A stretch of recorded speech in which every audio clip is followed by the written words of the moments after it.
Saudaraku, pagi di Kampung Pedeko, Kecamatan Selihnara kembali bergeliat oleh deru sepeda motor milik Aman Alisa. Dalam sepekan terakhir, pria itu kembali menjalani rutinitas lamanya berjualan ikan keliling dari satu kampung ke kampung lainnya.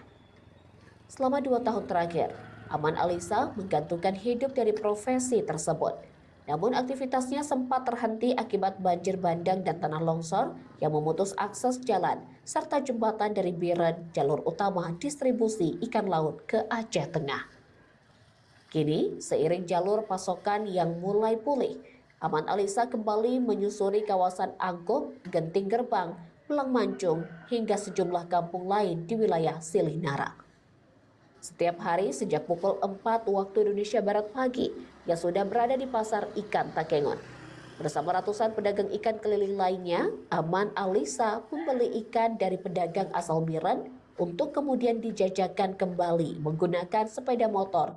Ikan dagangannya beragam, mulai dari ikan bandeng, tongkol, udang, hingga berbagai jenis ikan laut lain yang dipasok dari wilayah pesisir Aceh.